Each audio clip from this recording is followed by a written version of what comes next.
Hey everybody, yes, this is NFL Thursday. Thursday Night Football pits the visiting Washington Commanders against the Green Bay Packers, but I'm not talking to you about that. Thursday Night Football pits the visiting Washington Commanders against the Green Bay Packers, but I'm not here to talk to you about that right now. I'm here to talk to you about Charlie Kirk. Uh, I want to make a couple of things clear before I continue. Uh, the last series, including this video that I made about Charlie Kirk, marked the first time I've ever talked about him.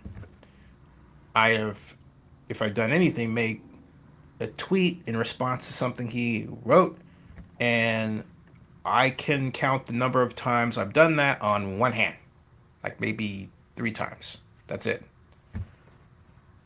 He is entitled to his opinion. I'm running a media company. I am quite busy trying to help keep my mom alive. I'm trying to get her to 91 years old October 1st.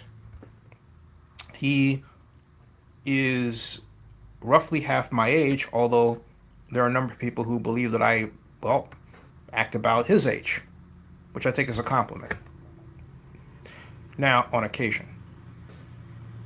But I have to say that, and I've given this example before, and I'll give it again in a shorter way.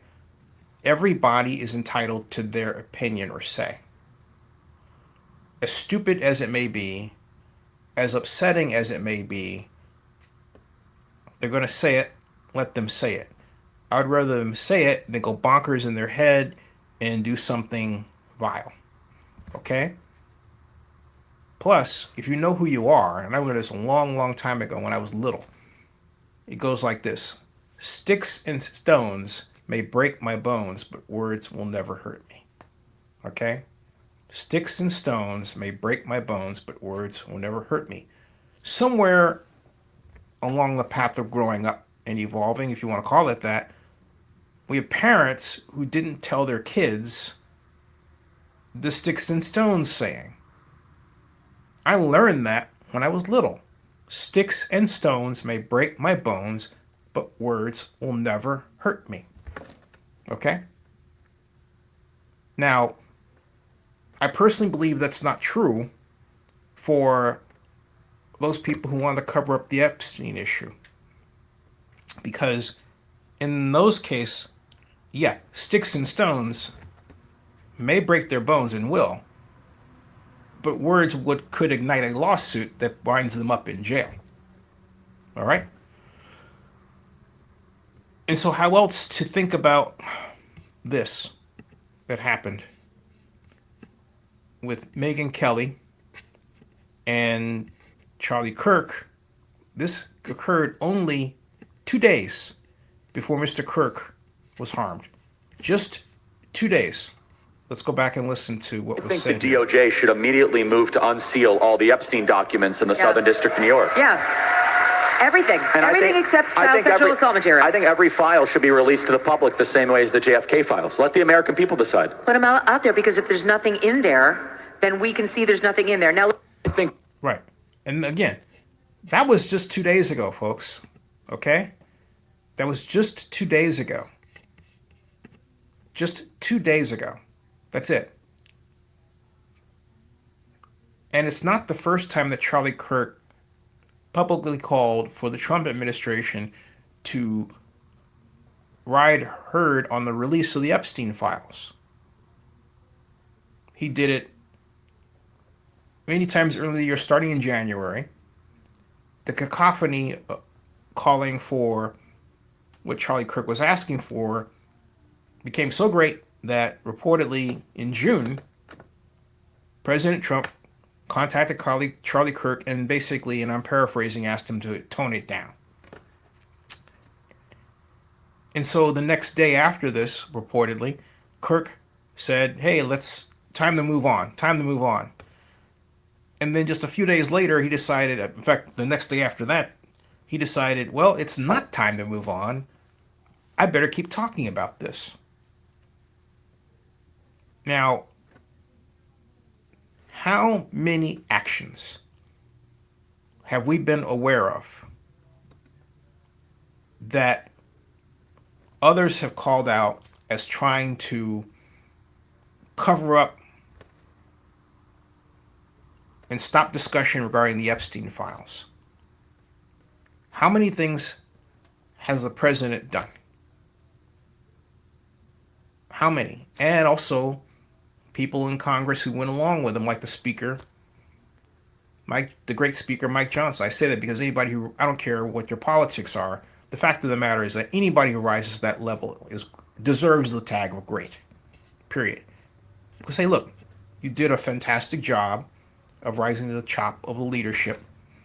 Even if I may not like the leadership's policies, I will never take away that. That said, a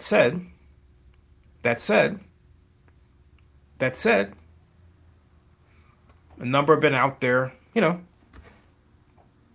pushing these ways of just getting this thing pushed under the rug. Now we have this. And it wasn't, I'm just going to say this straight out. This wasn't something that was done because Charlie Kirk owed somebody money, I don't believe. I don't really know why it was done. No one knows because we haven't caught the killer. We can have guesses. We can have speculation. My speculation is that someone wanted everyone to talk about Charlie Kirk, knowing this would happen, and would take the focus off the Epstein Files. What it's doing already is actually it's doing the reverse. It's doing the reverse. And it's one more example of how the Lord will punish you for doing a bad thing. The punishment never comes as you think it will. It's always indirect, in ways you can't see. Many times in ways you're not even aware of are happening as they're happening to you. And that's what's going on now. So here comes Trump, our president. He is our president, coming forward, and instead of calling for unity or talking singularly about Charlie Kirk, he decides to blast Democrats, my party. That's not what a person should do if they want to be seen as having nothing to do with Charlie's demise, in my opinion. Perhaps yours is different. But the simple fact of the matter is, Donald Trump should never have done that. At all. At all. At all. The Epstein Files should be public. There isn't much time to spend on this. More time should be spent trying to find who it was that indeed ended Charlie's life. But I want to make this clear. The Epstein Files should be made public. And from the way that I look at it, Charlie's demise had something to do with his consistently pushing, and his wife had to be behind it too. They have 2 kids, all right? Consistently pushing that Donald Trump and the Trump administration, including FBI head Kash Patel, should be about the job of getting out all of the information that exists with unredacted about Jeffrey Epstein and his operatives. That is what should be done. That should still be job number 1. Aside from finding out who was responsible for ending Charlie's life. And let's get to that. And let's find out where we are before we close. We've seen this, right? But what we haven't seen here is this other presentation, this other update, which goes essentially to the very home of FBI's main chief, Kash Patel. All right. And let me get rid of this. And then go here and type FBI Director Kash Patel there. And so all we have to do is go down and just click here on his account. All right, there it is. And hey, folks, stop and take time to remember those lost in 9/11. Even if you say I wasn't alive then, please do that. Go down here, and we stop right here. This is 3 hours ago. Mr. Patel writes, "We are asking for the public's help in identifying this person of interest in connection with the fatal shooting of Charlie Kirk at Utah Valley University. Call 1-800-CALL-FBI." It has digital media tips here with this page, okay? Now, I like to look at the comments, because the comments that people make about these posts are often as revealing as the posts themselves. Grok defined treason. It says Charlie was wearing the Freedom shirt today. And treason, as defined in the U.S. Constitution, Article 3, Section 3, consists only of levying war against the United States or adhering to its enemies, giving them aid and comfort. No person shall be convicted without the testimony of two witnesses to the same overt act or on confession in open court. And then share this everywhere. It says that. The role you play when the feds ask what you saw. Crazy. So why are Republicans still hiding the Epstein Files? Okay? You're telling me these two couldn't figure it out? Then this is what are you doing? Sinking your libtard boat? We're both in the same boat, you idiot. Laugh out loud. So triggered right now. Gonna cry about it. You have boat derangement syndrome. It's just a joke. Okay. And so here's a photo of the surface of Mars. Can we get a better picture of that dude talking about the suspect? Thank you. This is Grandpa about to get rich. Yeah, because he was falsely accused and falsely arrested. ICRIS International says, we conducted a quick pattern check on the shirt featured in your person of interest alert. Based on open source review, this specific, quote, land of the free, home of the brave, quote, eagle flag shirt appears to be circulating almost exclusively on eBay listings, less visibility on other major retail platforms. This narrow sales channel may help refine sourcing and traceability. Icarus International Consulting Group. And so, what does that tell us? Let's scroll down a little bit more. It tells us, let's see, it says, nothing, according to Iran Shamides, who writes, I used to be a professional thrift store flipper about 2,021 times. There were thousands of these shirts going around the Southeast. Every single store in Atlanta had hundreds of them for years. You will never find where they bought this, but I would check Goodwill's. Looks oversized, like maybe it's not his, he borrowed it. Well done. Chances are this was a recent purchase to blend in. This looks like a job for some good old-fashioned weaponized autism. The internet will find him. These shirts are very common at thrift stores. I see them frequently. There's not appear to be any text on the shirt on the photo of the person of interest. There's 10 other people who respond to that writing.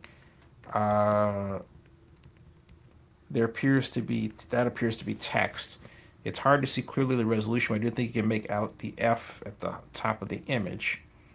Yes, there is. You can just see it in the other. Definitely not the same picture. Look carefully. It says a long sleeve, not as the same as the picture. So that's a rabbit hole. So we have a lot of rabbit holes here. Let's go back. All right. So great job. But is what's going on was the FBI director cash. They should have done this. Hopefully they have.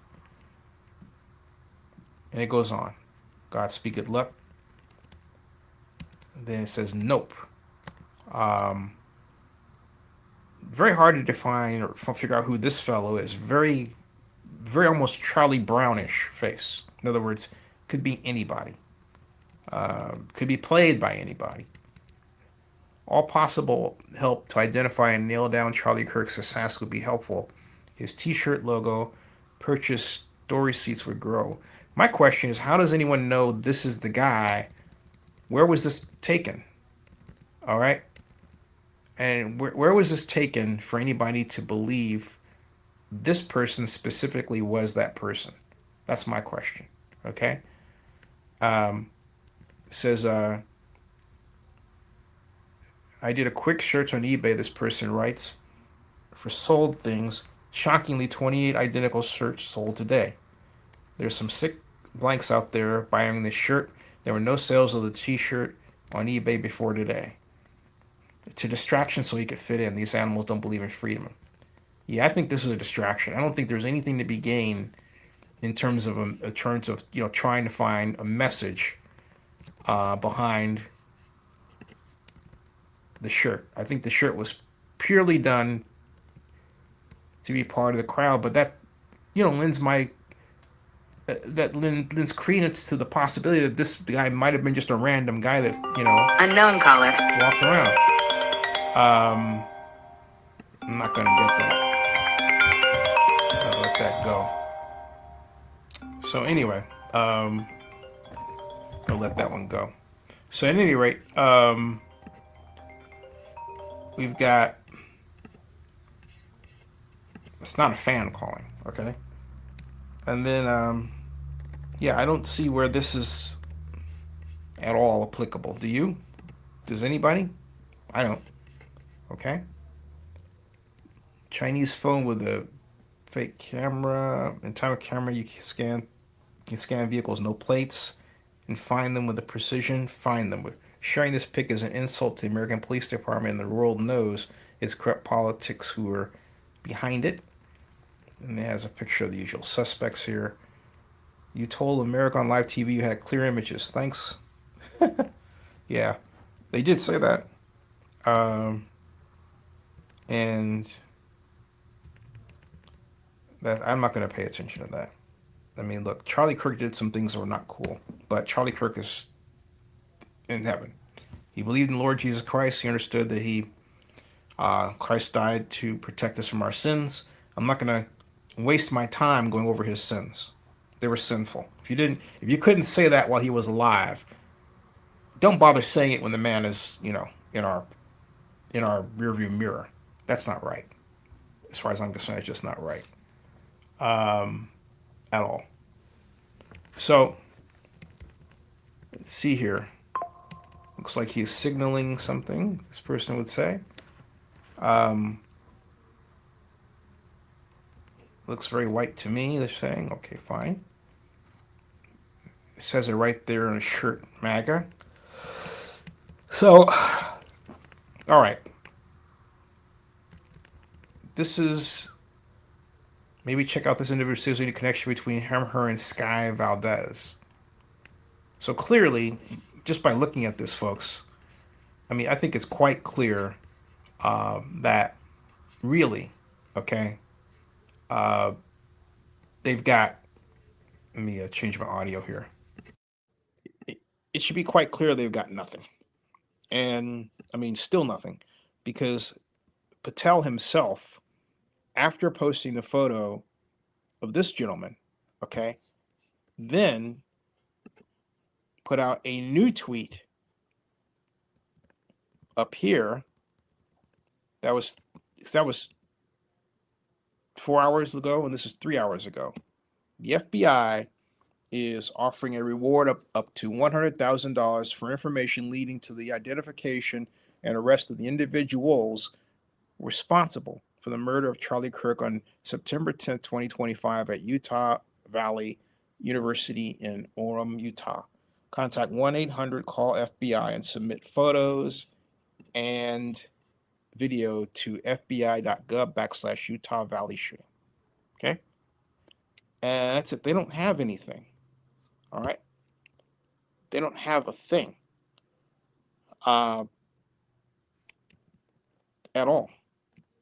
So he goes to this 9/11 celebration, or remembrance, I should say.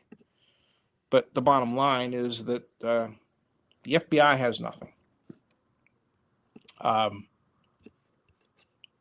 It opens up the possibility that this person could very well have been hired by someone. This was planned, premeditated. This person, and not only that, I've said this before and I'll say it again. It's clear to me, I wrote this in the text here, it's clear to me that while Charlie Kirk had his own private security overall, an entire university of security needed, it was not adequate to deal with the size of the crowd and the reach that Charlie Kirk was responsible for. Indeed, it looked to me like it was lax. I mean, if you go back to the video where it just shows Kirk being tragically harmed, the people were really too close to him. Even if they were distant, there was no fence, there was no bulletproof frame, right? Nothing. Everything was like a giant party with him standing there talking on his own with a big, boom mic. Nothing. Nothing. The crowd could have easily stormed him if it wanted to. They didn't look like they were all there to protect him. They didn't look like they were wearing any kind of gear. There wasn't even the presence of a police officer or guard standing here and here and here and here, like surrounding Charlie Kirk, right? Nothing. Nothing like that. So, and that's what you need if you want to truly protect him. They didn't have that. So, where was his private security detail? Someone said on, I think it was CNN, that there's a perimeter. If it was 200 yards, if the shooting was 200 yards, the gentleman on CNN said that was beyond their perimeter. But if he were president, it would not have been. You're doing advance for the president of the United States, you consider all angles no matter how far away they are. Period. End of story. You have those. If you've ever been to an event where the president speaks, I have. I've covered Obama press conferences, landing at Air Force One, and of course, Democratic National Conventions, where Clinton was president, where you had Clinton, Obama in the same room, and of course, when he was alive, Teddy Kennedy, and who ran for president, John Kerry, who ran for president. I mean, there is a audible whine throughout the building. You can hear you can hear the security. All right, you can hear the security. That's the level of influence you need around someone like a Charlie Kirk. If you don't have it, there's trouble. And that's what happened. Okay? But I believe somebody knew that. Someone knew that. They were sophisticated enough to know that, to know exactly where to go, to find, the weaknesses. Maybe they were part of Charlie Kirk's team. We don't know. All right? All we know is that this man's life, a father of 2 kids, a husband to a beautiful wife, or just a wife, beauty is, transitory, was shot. And that should not have happened. So that's all we should be concerned with, not what he said in the past.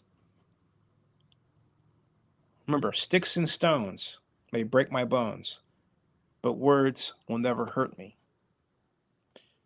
They can get you sued, though. That's a different story. Subscribe to Zinni62 and bookmark zinnireport.com. We'll see you.